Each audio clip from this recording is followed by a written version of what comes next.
Hello students, today we are going to start with the next phylum, that is phylum Aschelhelminthes, and this phylum is also named as the Nematohelminthes.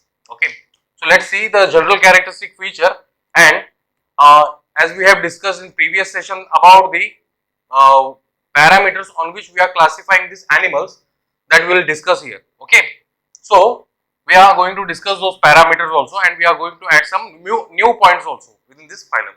So let's see the general characteristic features. Okay, so general characteristics.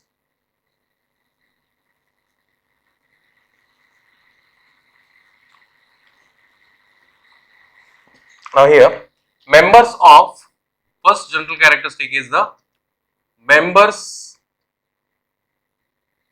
of this phylum. This phylum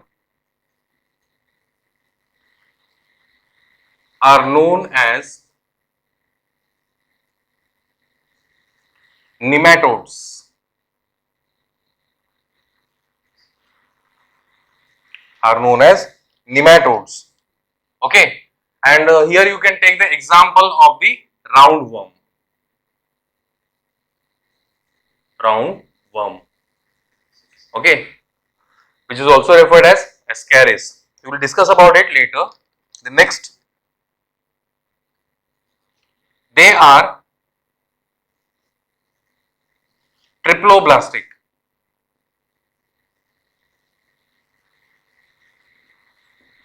That means the body is composed of three germinal layers, that is ectoderm, mesoderm and the endoderm. So they are called triploblastic. They are bilaterally symmetrical. Bilaterally symmetrical.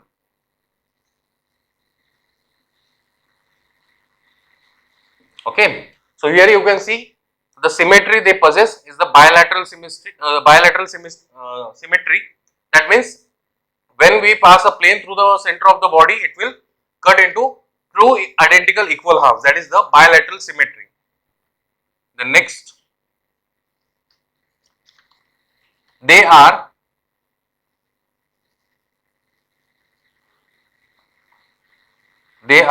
referred as, or they are having false body cavity. Okay, so they are having false body cavity. That means they are pseudocoelomates. Okay, that is pseudocoelomates.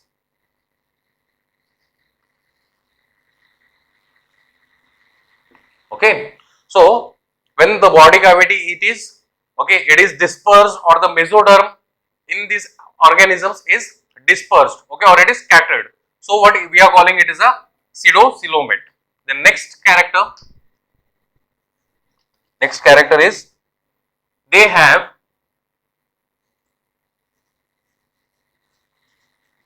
tube within tube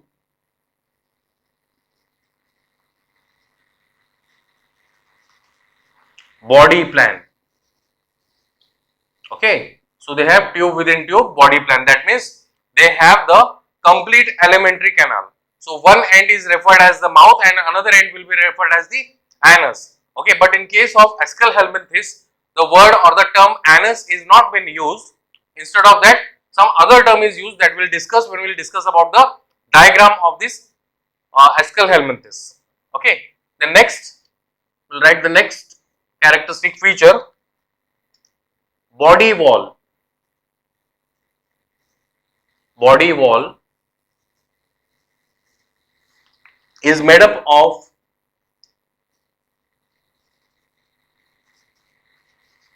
three layers. And which are those three layers? The outer cuticle, okay. Second, epidermis. Epidermis means it is the outermost part of the skin. but here in these animals, above skin there is a cutaneous type of covering is there, that is referred as the outer cuticle, which also provides the mechanical support and provides the defense against the digestive juices. Okay. The next the third part is the innermost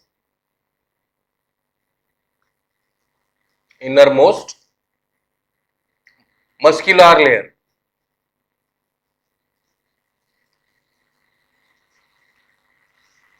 Okay, and normally in this type of organisms, the muscular layer consists of longitudinal muscle. Okay, they don't have the circular muscles around them, so all the muscles are in the longitudinal form. Okay, so this is a general characteristic features, and the newly added point over there is they have tube within tube body plan. That means that they are having complete alimentary canal. Okay, that is starting with the mouth and ending with the anus. The next another point I'll write here, they show utili. They show a property called utili. Now what is meant by utili basically? Okay, so utili is the condition where number of cells in a particular system remains same throughout the life of an organism. So suppose there is a system, that is digestive system in case of this organism, and consisting of around 15 to 20 cells, right? It is approximately 20 cells, and those 20 cells will remain as it is when the Aschelhelminthes or the helminths or the worms which are present in this phylum will grow. Okay, after growth also we can see the 20 cells only into that system, and that property is referred as the utili. The next property, they show sexual dimorphism. Sexual dimorphism. Now what do you mean by sexual dimorphism? Sexual dimorphism means the sexes are separate. Okay, the male and female gametes can be, or the female and the male organisms can be separately seen. Okay, so let's see the structure and let's categorize them, that is male and female and their characters. Okay, so you have to note down these points by pausing the video, and we'll continue the further.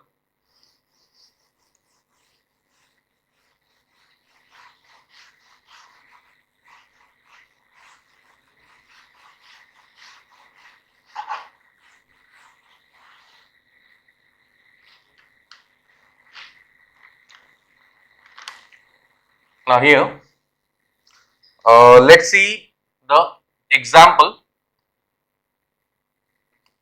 Example under phylum Aschelhelminthes is Ascaris. Ascaris. Okay, so this is the example that we are going to discuss. Ascaris, which is also referred as the roundworm. Roundworm. Okay, so or the name of the Ascaris can be also written as, I'll write the full name over here, so it will be clear to you. Ascaris lumbricoides. Ascaris lumbricoides.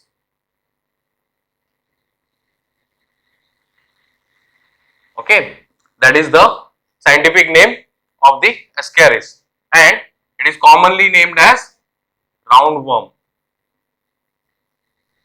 It is commonly named as roundworm. Now let's see the structures. So here you can see the structure that will differentiate the male and female, and so what we can understand the sexual dimorphism. Okay, so you know the symbols, the symbol it is used for male and the symbol it is used for females. Okay, so I'll write here male and female. Okay, male and female. So let's start with the diagram.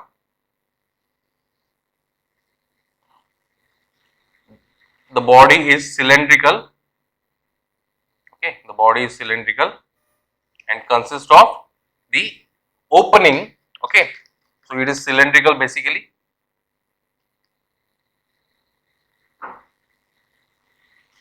So at anterior part there is a small opening called mouth,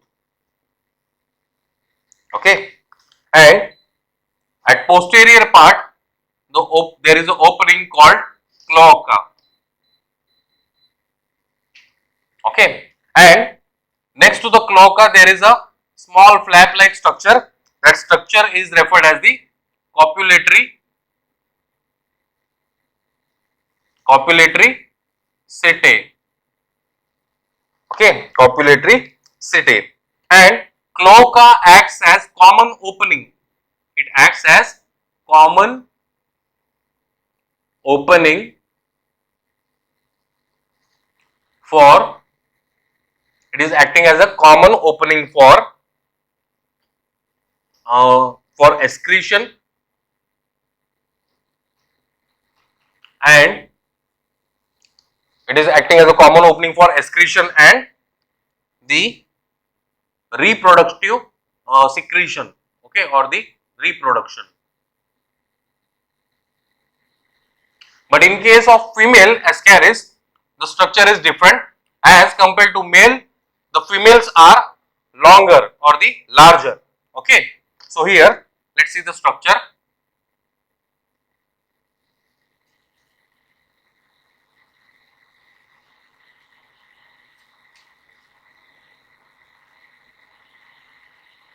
Okay, so here it is the at anterior part, that is mouth. Then it consists of the anus. In case of female there is a anus, okay. So the reproductive part in case of female it is different. So just next to the anus over here there is a presence of a female genital pore, female genital pore, okay. So body is basically metamerically segmented over here, okay. It consists of the female genital pore. So this is about the difference between the male and female roundworm or the ascaris. Now this is the external difference between the male and female. You can see males are quite smaller than the females. Now let's discuss some more points over here, okay. Internally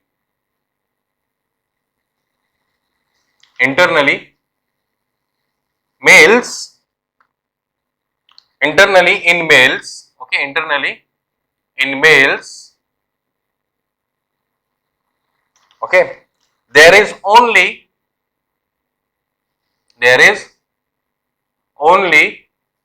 one pair of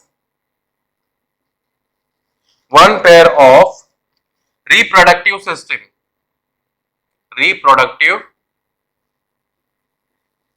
system, okay. So there is a presence of a single pair of reproductive system in case of the males. Next, that is in females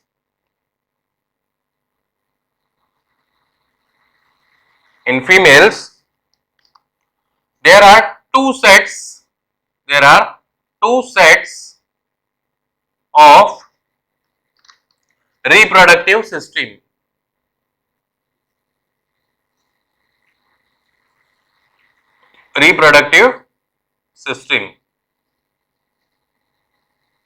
okay, known as reproductive system is found known as didelphic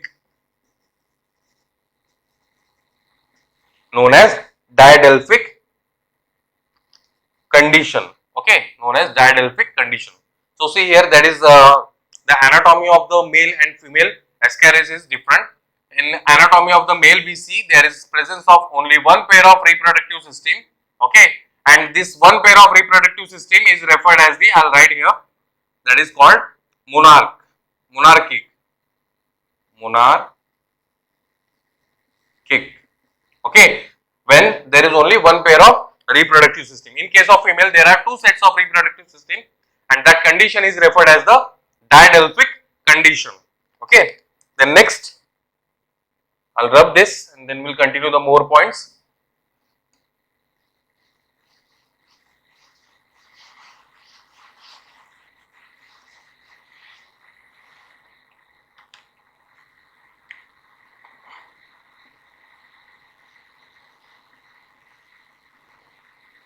Okay, so we'll continue with the next point.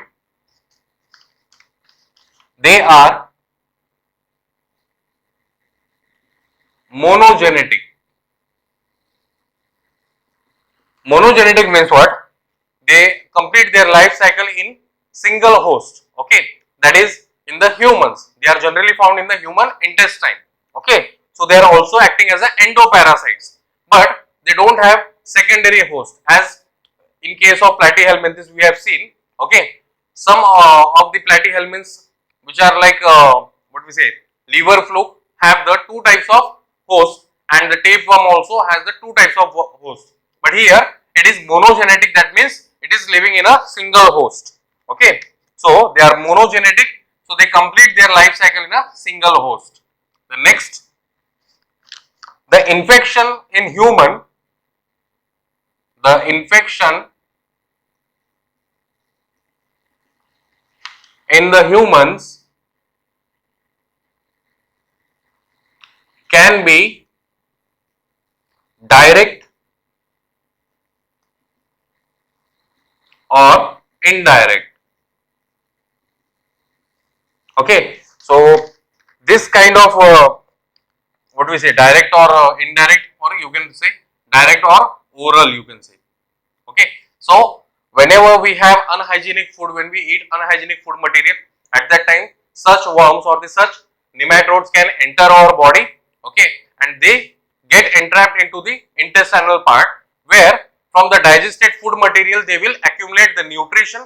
Okay, and they will start to grow. So on their growth there will be occurrence of a disease called ascariasis. Okay, which may lead to the abdominal cramps, or there will be pain, or even in severe condition we can the persons can have the diarrhea also. Okay, so the infections in humans can be direct or oral, means through oral route it can be infected. The next, they are anaerobic. That means as they are found in the human intestine, the molecular oxygen will not be available for them, so they will be acting as the anaerobes or the anaerobic, those organisms which can survive in absence of oxygen. The next, disease caused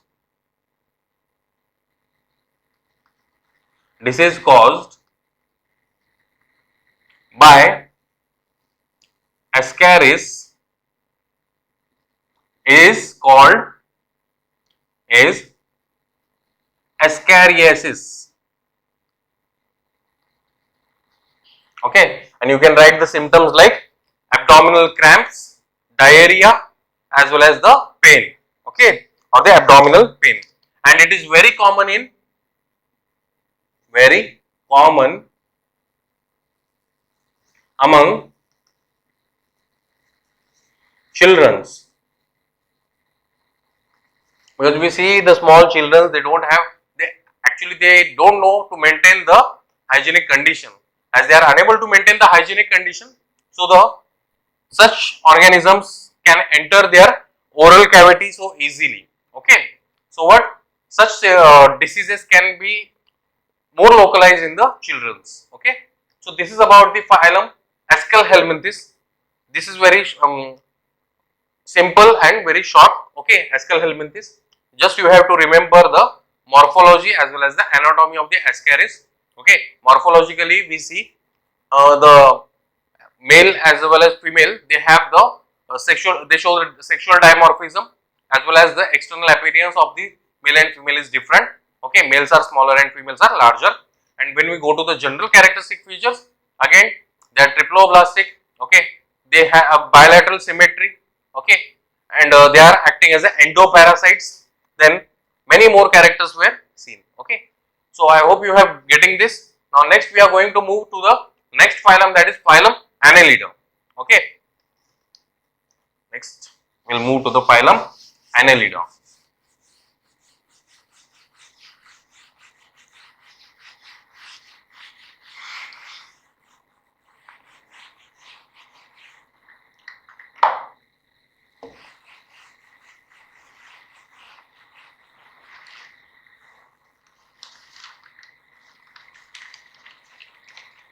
Now the next phylum, that is phylum number 6, phylum Annelida.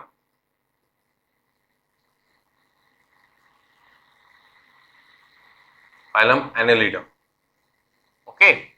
So here in this phylum we are going to discuss about the organisms who show the characteristic feature, that is they have the metamerically segmented body. Okay. So in the introductory part also we have discussed about it, that is the metamerism. A point was there, which means the body of the organism, it is segmented, it consists of the various segments, and that we are going to discuss here, okay, in phylum Annelida. And we are going to discuss some examples like earthworm, nereis and the leech. Okay. So here we'll start with the phylum Annelida. We'll start with the general characteristic features. General characteristics. Okay. So first general characteristic here is they have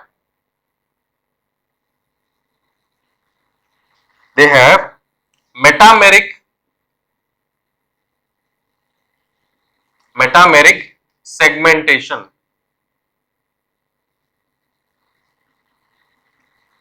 So the body is metamerically segmented, means they consist of the number of segments. Okay. Then next, they are triploblastic.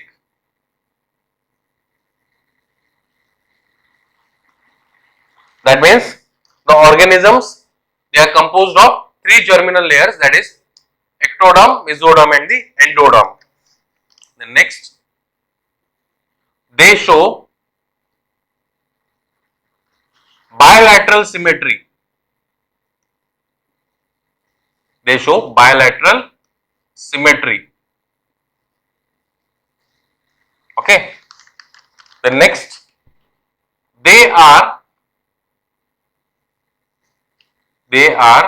coelomates.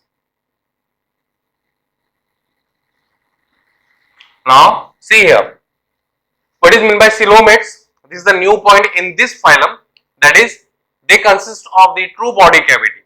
Okay. So they are considered as the coelomates. In previous phylum we have seen they are pseudocoelomates, that means they are having false body cavity. In previous we have seen acoelomates, means they don't have the body cavity at all. So these organisms, they consist of the body cavity. The next character, organ system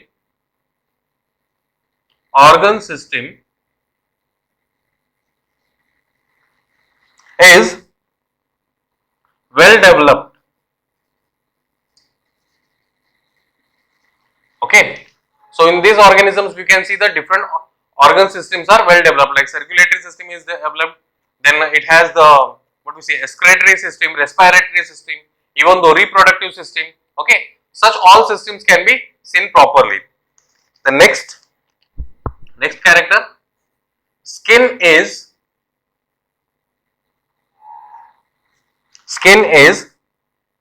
brownish. Skin is brownish in color. So the organism which are found under this phylum, they have the brownish skin, and why it is? It is due to the presence of a pigment.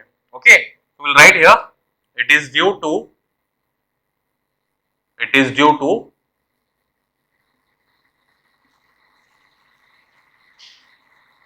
pigment called porphyrin. Okay, porphyrin is a pigment which is commonly found in many living organisms, like in plants also we see. Okay, it consists of a porphyrin ring in case of chloroplast.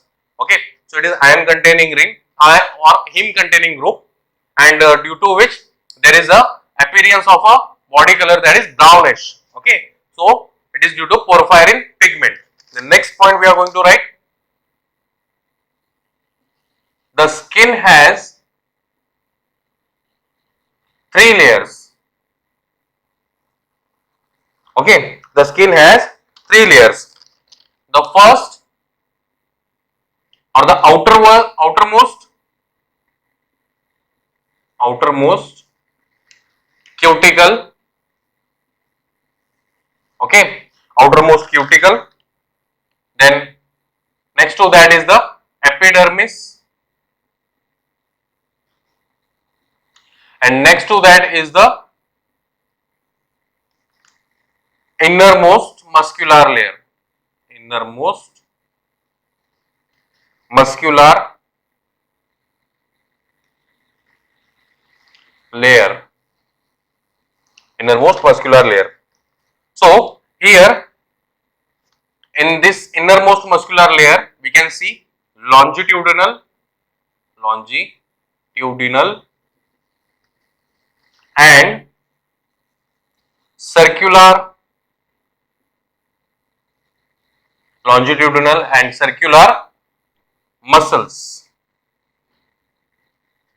Okay, so this is about the skin. Now generally in organism we see the outermost part and the innermost part. Okay, so here it consists of outermost cuticle. Cuticle in the sense, see here the cuticle has many functions, as it provides the protection. Okay, protection from the surrounding. Okay, as well as it help in the respiration and the excretion also. So there is a huge role of this cuticle in case of these organisms. Then next to that is they have the epidermis, that is the skin part, and the next innermost layer of the skin, that is muscular layer, and which consists of both longitudinal muscle and the circular muscles. Okay. The next point that we are going to discuss is the digestive system. Digestive system. Digestive system is well developed. It is well developed. It is well developed. Okay, and shows tube within tube body plan, and shows tube within tube body plan. So here you can see these are few general characteristic features, like they have metameric segmentation. If we look after the structure of earthworm, we'll see when we'll see the example. Okay, there will be formation of number of segments. For example, I'll draw here a small segmented part. Suppose this is the anterior part where the mouth is being seen. Okay, body is cylindrical and consists of many segments. Okay, so with this type of arrangement of the segments is called as the metamerically segmented body. Okay, they consist of three germinal layers, that is ectoderm, mesoderm and the endoderm. That means they have the true body cavity. Okay, and they show the bilateral symmetry. When we pass a plane through the center of the body, it will be divided into two identical equal halves. Then they have the true body cavity, that is they are coelomates. The next, the organ system in such animals is well developed. Okay, so that means it consists of a digestive system that is well developed, as we have seen here. Then it consists of a circulatory system, excretory and the respiratory, even though they have the well developed reproductive system also. So let's see about more points here. You can pause the video and note down these points.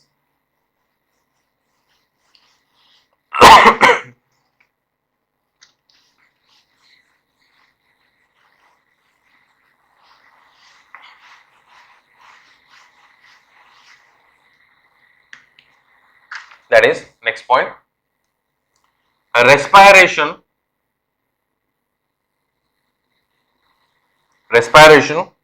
is normally cutaneous. Okay, so as I told you, the outermost part of the skin consists of cuticle. Okay, it acts as a place for respiration, means exchange of gases also. So what? It is called cutaneous. The respiration is cutaneous. The next, excretion. Okay, excretion can be in the form of ammonia or it can be in the form of urea. So it can be called as the either ammonotelic or ureotelic.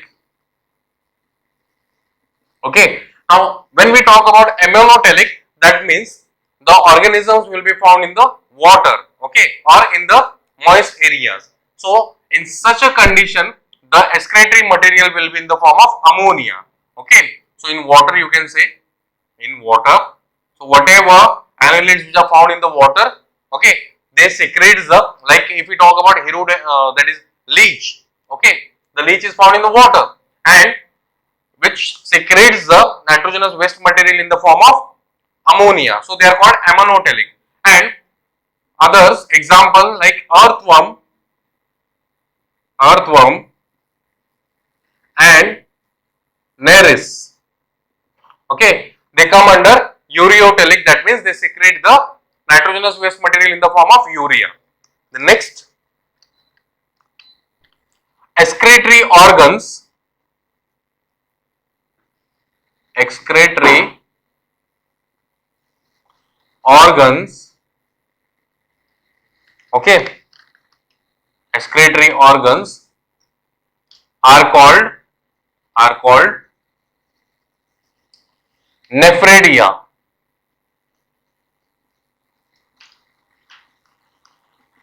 Okay, so nephridia are generally, these are they consist of various minute pores throughout the body. Okay, and those pores are called nephridiospores. Okay, and these nephridiospores, they are found in three different main locations. Okay, so depending upon that, the excretory system is also been divided into three main parts. Okay, so the first part is the septal nephridia. Septal nephridia. Okay, septal nephridia. Then second part is the integumentary nephridia.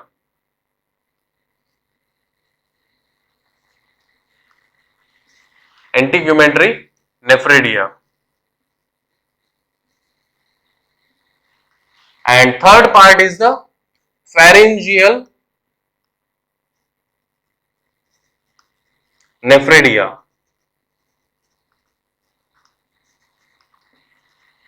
Okay. So septal nephridia means if you look after the body, suppose this is the body of any kind of annelid, that is let's consider the earthworm itself.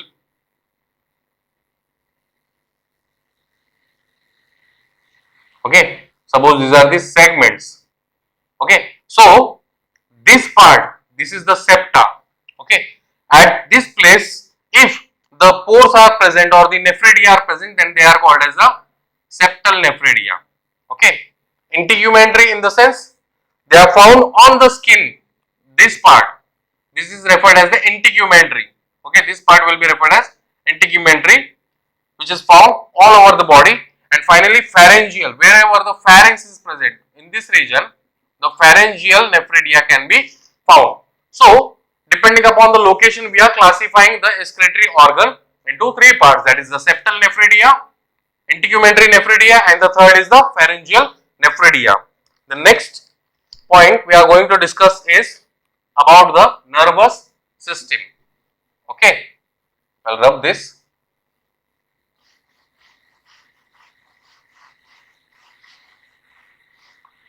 Then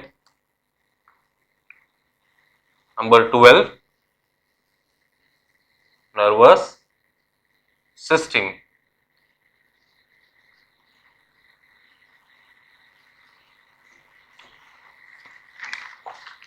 So the nervous system is in the form of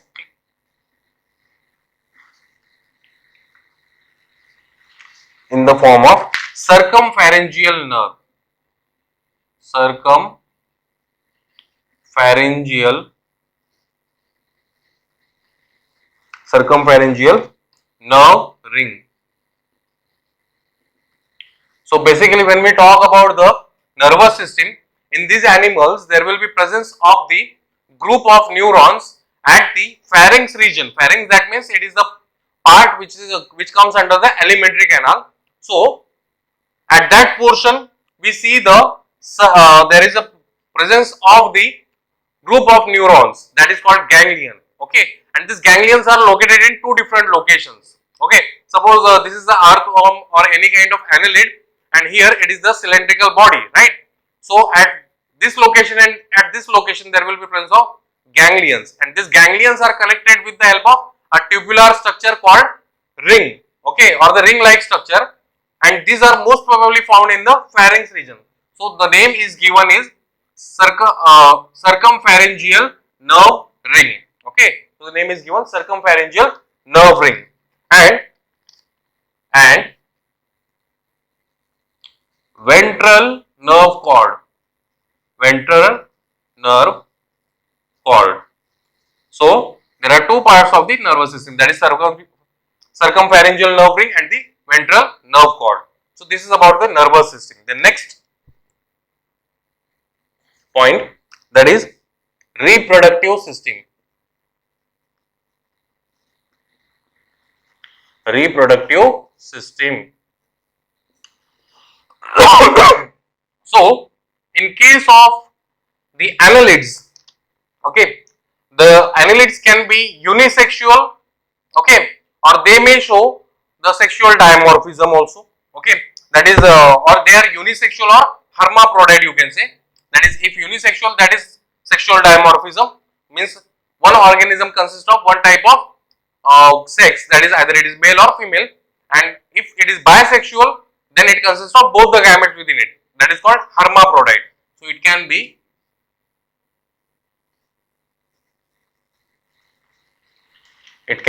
unisexual or bisexual. Okay, it can be unisexual or bisexual. The next 14th point, that is fertilization. Fertilization is, or they show cross fertilization, we can write, they show cross fertilization.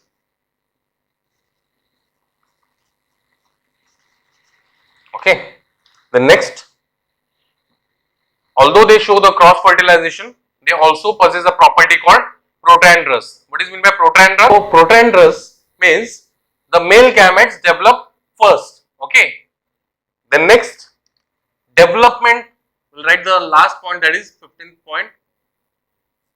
Development can be direct or indirect. Okay, direct in case of earthworm,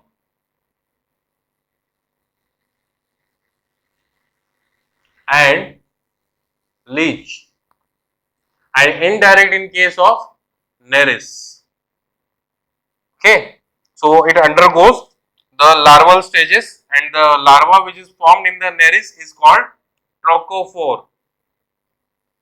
Trochophore larva. Okay, so this is about the general characteristic features of the phylum Annelida. Now let's start with the example of the Annelida. Okay, so we'll see the example of the phylum Annelida. So the first example that we are going to discuss is the earthworm. Okay.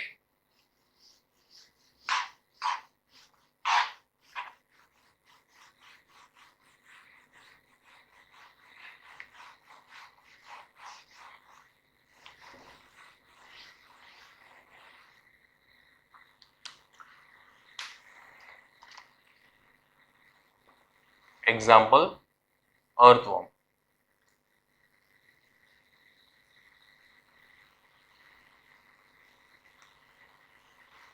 Okay, so earthworm is a localized name, and what is the scientific name of this earthworm?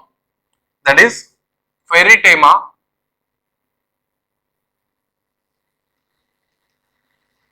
posthuma.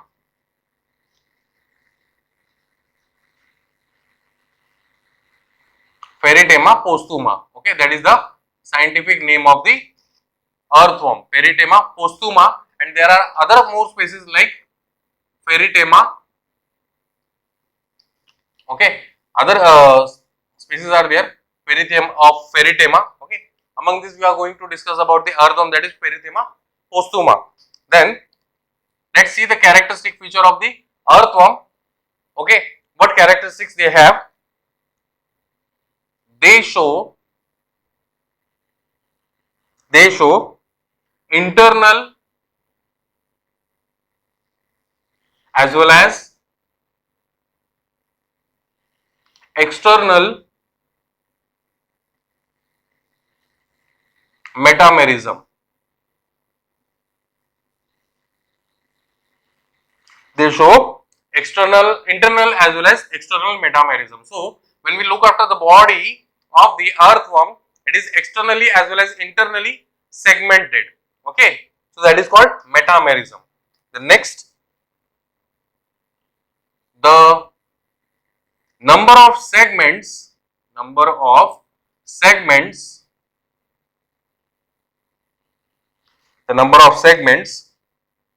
is about 100 to 120 in number.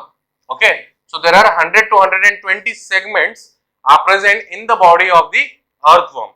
Okay, and it may also extend in some other species. The next, the first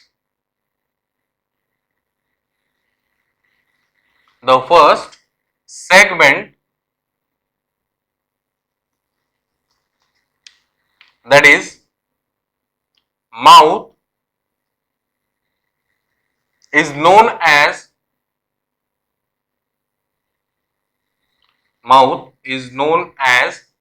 peristomium. Okay, so the first segment consists of mouth, and that part of mouth is referred as the peristomium. The next, in front of mouth,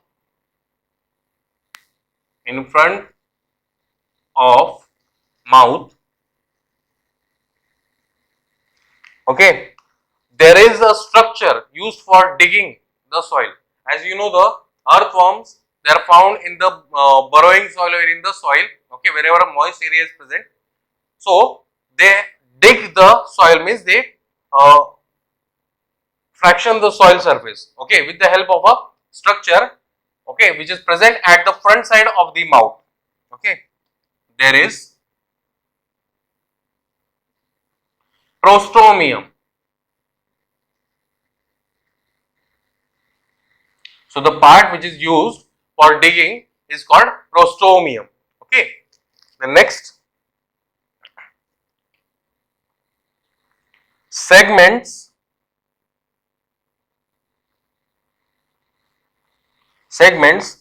14, 15 and 16 has a ring like structure.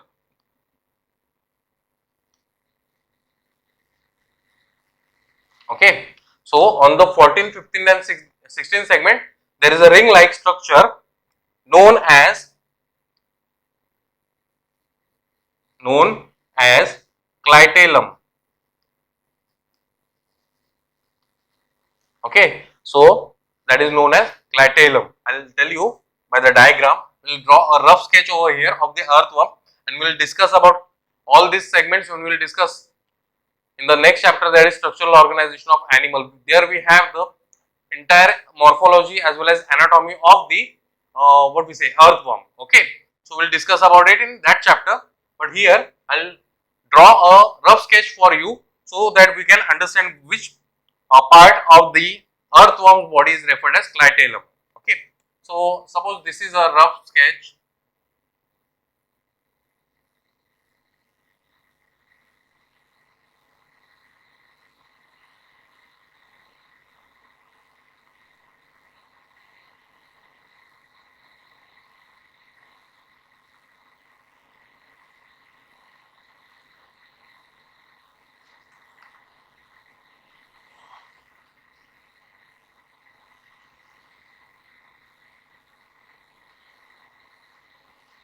Okay, so this will be the anterior part, and you can see the body is metamerically segmented. Okay, so somewhere over here we'll consider the 14, 15 and 16 segment. So this is the 14, 15, 16 segment, and it is covered by a ring like structure. Entire portion is covered by the ring like structure. Okay, so here we can, the segments are not visible due to the external ring like structure, and that part is called as the clitellium, okay, or clitellum. And the body is consist of various segments throughout the body, okay, which can be externally appeared. So here there is a anus, here there is a small structure that is used for digging, that is called prostomium,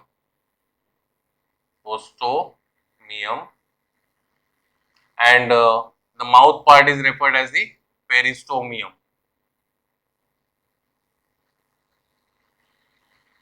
Okay, and these are called the segments or metameric segments. Okay, so here you can see the rough sketch of the earthworm. This part is the clitellum and has a very important role in the life cycle of the earthworm. We'll see about it, okay, after a few points. So here the segment number 14, 15 and 16 has the nerve ring, has the ring like structure called clitellum.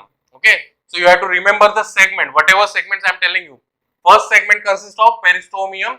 Okay, at the front of the peristomium there is a prostomium, that is the part used for digging. Okay, then next on the 14, 15, 16 segment there is a ring like structure called clitellum.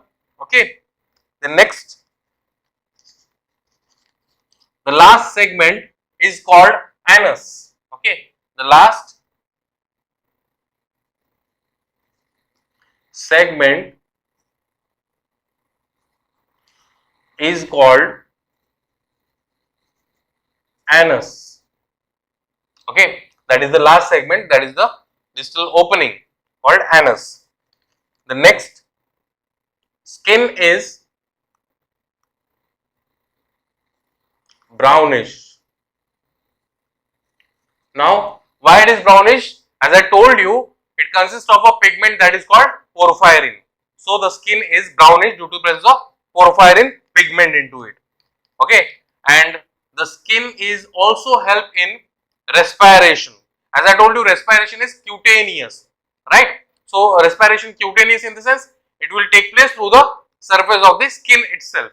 Okay, so we'll write here, skin helps in respiration.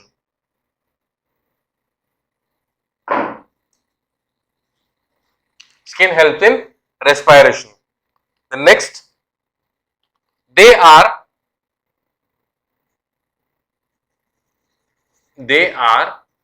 hermaphrodites. Hermaphrodite. That means they are bisexual. They consist of both male and female gamete into their body. Okay, so they are hermaphrodite. Now, how to understand this hermaphrodite nature? For that, we will draw the ventral section. Okay, so the body consists of a dorsal part. Dorsal means, you know, in Marathi it is called patikadla part, that is called dorsal, and potakadla part, that is called ventral. Okay, जो पेट वाला part होता है उसे ventral कहते हैं. Now here, let's draw the side view so that we can observe the ventral part of the what we say, earthworm. Okay, so let's draw here. Suppose this is the body and these are the segments.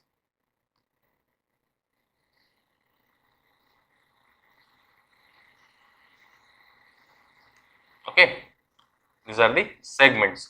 Now let's number these segments. Segment number 14, 15, 16, 17, 18, 19 and 20. So these are the segments over here. Okay, and when we talk about the reproductive system consists of hermaphrodite nature. That means male and female reproductive organs can be seen in the same body, but where exactly they are found? Okay, so this will be the ventral part, that is frontal part. Okay, at here we can see there will be presence of a single pore or a single genital pore, that is called female genital pore. Okay, or you can also call it as a ventral female genital pore, which is present on the 14th segment. Okay, and which is at the central part. The next, on the 18th segment, okay, on the 18th segment, it consists of two lateral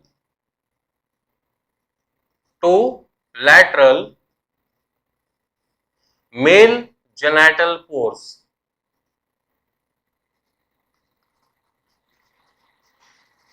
Okay, two lateral male genital pores. And as I told you, the 14th, 15th and the 16th segment consist of a ring-like structure called clitellum. So this part, okay, it is, see, this part is been covered by the ring-like structure. Okay, this part is been covered by the ring-like structure called clitellum. So the female genital pore which is present in the body of the earthworm, it is present at the clitellum region, or it can be said as it is hidden. Okay. The next, the organisms, okay, here in this organism we can see a property called protrandrus. So the male gametes which are present on the 18th segment will develop first, and as they will develop first, they will mature first, and after maturation they will release the sperms. Okay. Now let's see here, and they exhibit, we'll write here, they exhibit cross fertilization.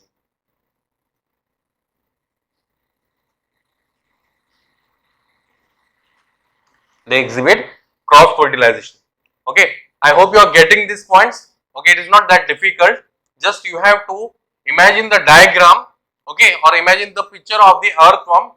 Earthworm consists of dorsal, anterior, posterior, and ventral regions. So at anterior region there is a mouth, posterior region anus. Okay, and the dorsal as well as ventral region is covered by a thick ring structure, that is clitellum, on the 14th, 15th and 16th segment. Now here this clitellum from the ventral side consists of the ring or the two pores. Okay, the pore which is present at the 14th segment is referred as the female genital pore, and the two lateral pores which are present on the 18th segment are called male genital pores. Okay, now let's see further what kind of reproduction they exhibit, or how the reproduction takes place in case of earthworm. I'll rub this.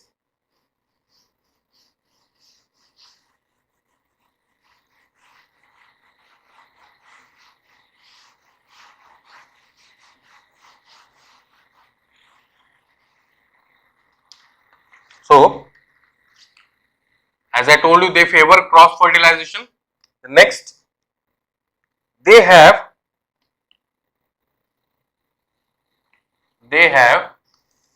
sac-like structures,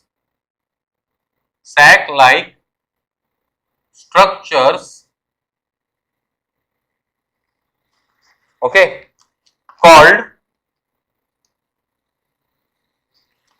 spermathecae.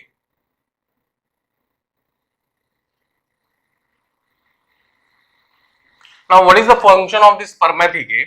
Spermathecae are the structures which are formed in the form of sac, or the balloon-like structures are there, which stores the sperms. As I told you, these animals, they are showing the protandrous type of property. That means male gametes, they develop first.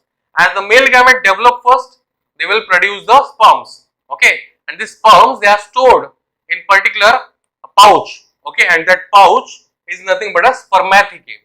And where exactly this pouch or the spermathecae are located? So I'll tell you. Let's draw once again the segmented body. Suppose this is the segmented body of the earthworm. Okay, so here are the segments. Okay, that is segment number 5, 6, 7, 8, and here is the 9. Okay, so at this segments there will be presence of the pores. So here the pores are present, and these pores consist of the pouch, okay, or the balloon like structures which are attached to the pores, or the which are attached to the pores or at the segmental part. So here you can see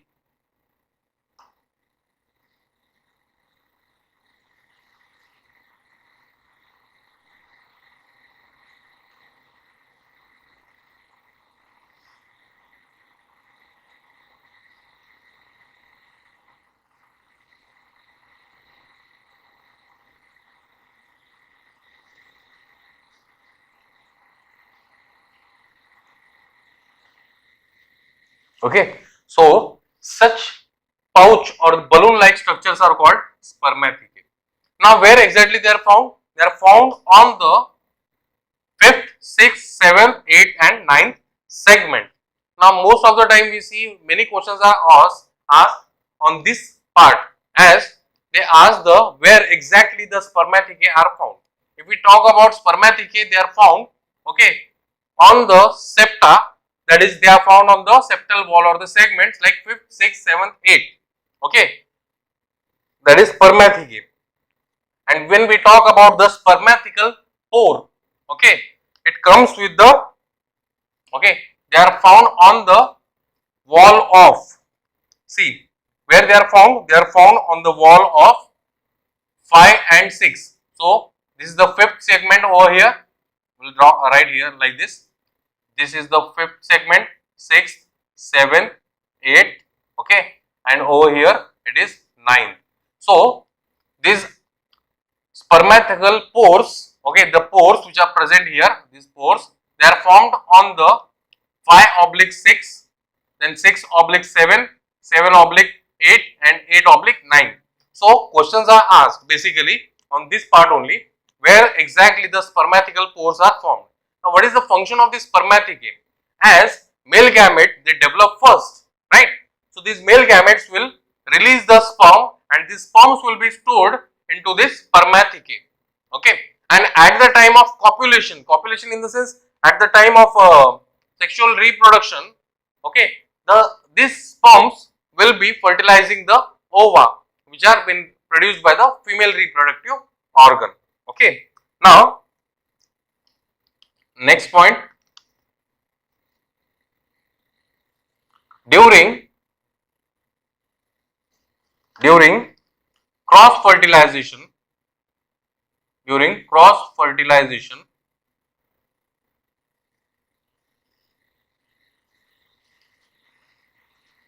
what happens during cross fertilization? See, in case of earthworm, as I told you previously, okay, so as they consist of both the gametes. See here, I'll draw a rough sketch. So suppose this is the earthworm, one earthworm.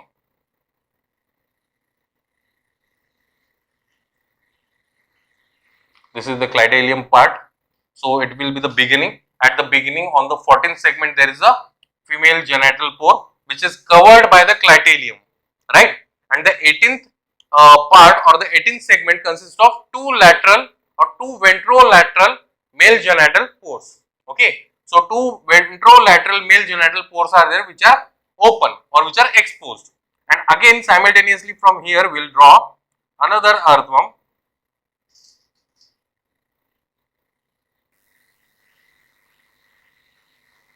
Okay. So here again this part is the anterior part, that is mouth. Here there will be presence of a clitellum and a one female genital pore and two male genital pores will be found here. Now during the cross fertilization, the male genital pores, they will secrete the sperms into the spermatheca and they will be stored in the spermatheca. Okay. And the female genital pore, as it develops, it will start to produce the eggs. At that time, the clitellum which is placed over here will move. Okay. Suppose this will be the my hand, it is a clitellum, it is acting as a clitellum. Okay, and this is the body of earthworm. So clitellum will move in such a way, it will move from the anterior part.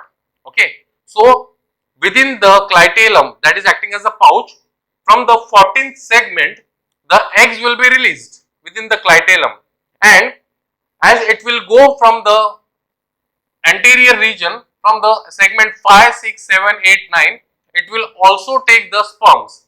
So sperms and eggs, they will meet within the clitellum and the clitellum will be apart from the body, it will be released as apart from the body in the atmosphere, okay, and acts as a ootheca. It acts as a ootheca. Ootheca in the sense it will form a cocoon like structure and development will be taking place inside that cocoon and the young ones will be directly formed, that is the development is direct in case of earthworms. Okay, so after that the newborn babies of the earthworm will be directly formed. So in this way the cross fertilization takes place and reproduction is performed within the earthworm. So this is about the some features of the earthworms. About more features of earthworm we will discuss in the chapter. It is given in the chapter, that is structural organization in the animals. Okay, in kingdom Animalia this information is important. Okay, so we will move to the next example. So the next example under phylum Annelida that we are going to discuss is the Nereis. Okay, this will be the last example that we are going to discuss.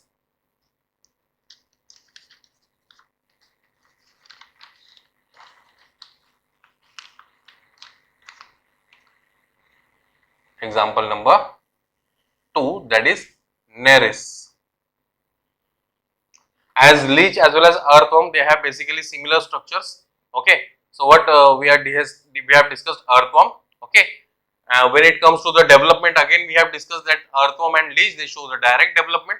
In case of Nereis, it is quite different. That is, it go through the larval stages, that is called trochophore larva. So let's see what it consists of. Okay, so Nereis, these are commonly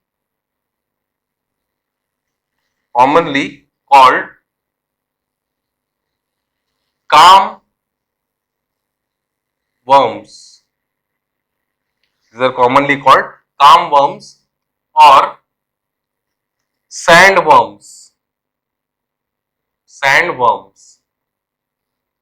Okay, these are commonly called calm worms or the sandworms. The next, okay, these are found on seashore. Okay, these are found on seashore in tubular burrows. In tubular burrows. So in tubular part or tubular burrowing part around the seashore, it consists of the calm worms or the sandworms, which are commonly called Nereis. Okay. The next, they are unisexual. They are unisexual and its reproduction or its reproductive phase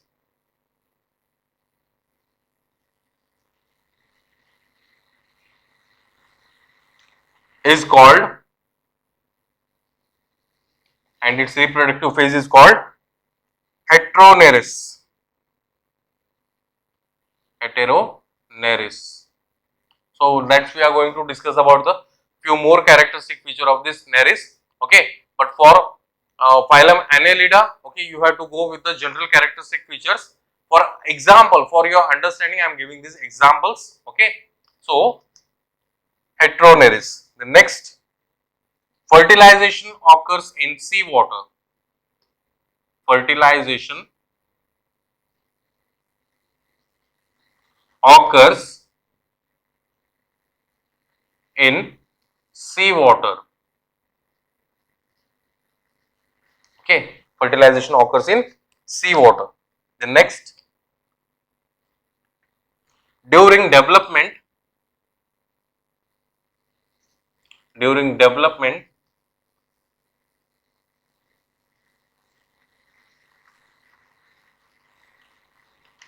trophophore larva is present. As I told you earlier itself, the development in case of neris is indirect, so it undergoes the larval stage, that is called trophophore larva. Okay. The next, structurally except first and last segment, except first and last segment, each segment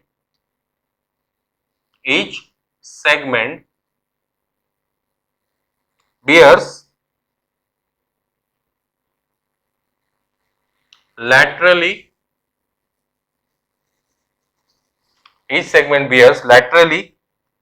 one pair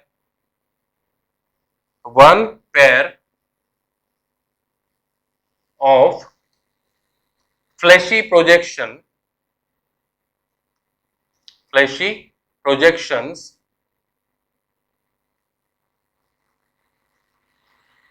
called parapodia,